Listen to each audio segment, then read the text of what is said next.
Everybody, we finally have it. The most dangerous airplane for a flight simulator. Everybody, the SUD Aviation Caravelle. It was one of the first jet airliners ever made. You know, its first flight was in 1955. 282 of those were built. A quarter of them crashed. The Caravelle has a safety record unlike any other. One of the most dangerous airplane series, the 737, can't even compare. Out of the original series, only 11% of them crashed. 23% of Caravelles crashed. And today we're gonna find out exactly why. We can do that now because the Caravelle has been sort of released as an early access.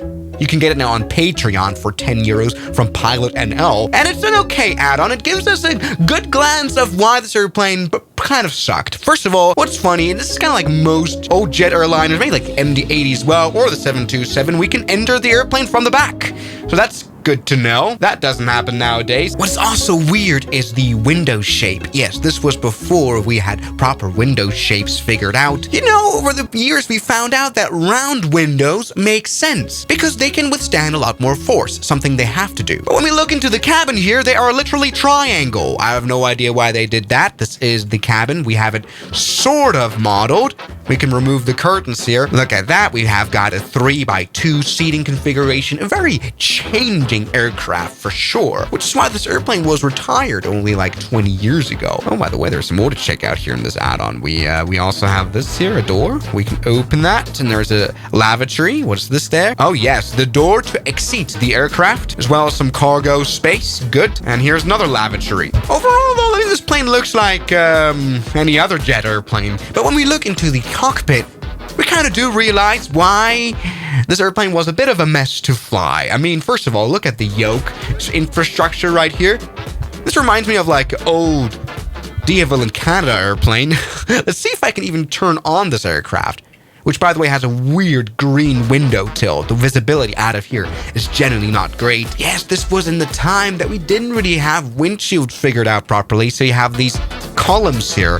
They don't make seeing out of the aircraft very easy. Now, talking about easy, this French airplane is not like modern French Airbus planes. I have no idea what to do here with this overhead panel. We have an engineer station here, and this is where I guess we start off. Okay, first of all, I think it's the battery. No, that isn't the battery. It says batch power. Okay, that's done something. I have no idea what I'm doing. There you go. I think that works. This airplane was also made before a time that APUs existed properly, so we have no APU.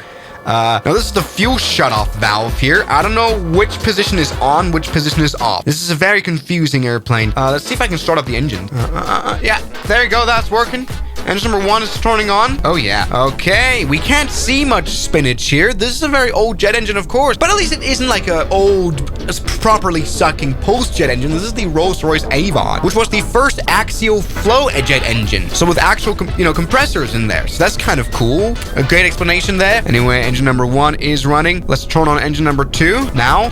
That, okay, I think we're good. I think this is working. Yeah, there we go. We've got exhaust temperature. Engines are running. We've already closed now the doors. And so it is time to taxi. Yes, we can kind of already tell. One of the reasons this airplane is a bit unsafe, it's just that it was kind of hard to fly, which is why Simple Flying says that one of the reasons this airplane is so unsafe is because of lack of pilot training. It is immediately apparent that a disproportionate amount were caused by pilot error, such as controlled flight into terrain during takeoff and landing because of a lack of properly trained procedure, which is probably not good when you have a plane that's kind of complicated to fly. Let's put out the flaps. Flap handler was down there, and we're now taxiing. Come on, we can do it. What's interesting about this plane is the weirdly shaped wing. No, this was definitely before a time where winglets were kind of cool. It does have quite a lot of sweep to it, so it flies probably quite fast. Anyway, flaps are out. Let's taxi onto the runway here. What's also interesting is the very old looking vertical stabilizer. Look at the tail section there. It's like a DC-3. Let's go on that runway now. We are ready for a departure. Let's not do a controlled flight into terrain. Come on, taxi better, taxi better. Yeah, there you go. We're running the Transavia Holland livery here. You know, the airline that was famously founded by Tom Holland's grandfather. That's a lie. I don't know. Let's go take off. We want the whole runway. Oh, no, stop. Stop tack, come on. Oh, I'm really struggling with the nose wheel steering, but that's on my part. Come on, stop turning left now. Yeah, there we go. I mean, at least the hydraulics work now. Another big design flaw of this airplane was, well, how it's engineered. It was notable for recurring problems with its hydraulic system and failures with its landing gear. Fires caused several accidents due to defective or overheating parts, and the aircraft lacked the protections and fire retardant materials that are standard on aircraft today. So we have no way of getting rid of gear fires, although I reckon there was a way to put out engine fires, but I cannot find it here. Maybe not. Which is bad because, yeah, while the Rolls-Royce Avon were quite a successful engine here, it was very prone to failures as well. Let's take off now, full power. I hope it doesn't fail on us. Yeah, you can do it. It very slowly spools up, to be honest. Takes a while for this airplane to deliver power. It's still spooling up. Ridiculous. Come on. Yes, and we are moving. This is what full power on the Caravelle looks like. Not very fast acceleration. I hope the thick wing is able to give us a lot of lift. Very long wing as well. It looks ridiculously big. Come on, full power now. Yes, that is some acceleration. At least the airspeed is measured in knots now and not in kilometers an hour. That's not a World War II airplane. We're now at 100 knots. That is good.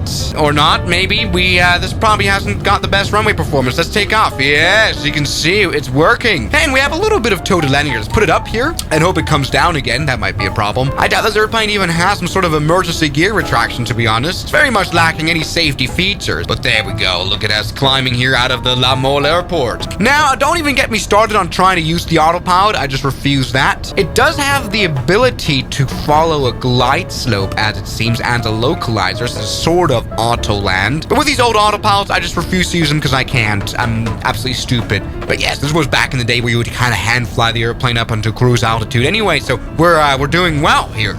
So far we haven't crashed, but it's true, it's really hard to see out of that window, which is bad timing for a plane where you need to do that to land, you know. Anyway, let's give in some good power and see how fast we can get this airplane on cruise altitude. Now on this plane, you can find a very interesting feature here in the cockpit, and it's right here. Extracting pull parachute. Yes, the Caravelle as standard had parachute to stop on short runways. Why? Because these engines did not have thrust reversers. So in order not to end like that, up like this, I like how we have like this plane from every angle crashed here. We have a literal parachute system to stop.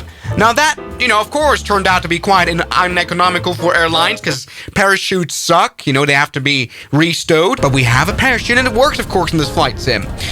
We are now climbing nicely. Actually, the autopilot is flying the aircraft now, and it has a modern service ceiling of 36 to 39,000 feet. And it's able to cruise at very modern speeds too, up to 845 kilometers an hour. So look at this modern airliner. We're flying now across ocean with a SUD Caravelle. So far, we haven't even fallen apart in midair. That's a start. Let's see if we can land this plane using this parachute. Come on, all is fine. Let's go ahead now and put the flaps down fully. I would love to find out how much that fully means. I don't know.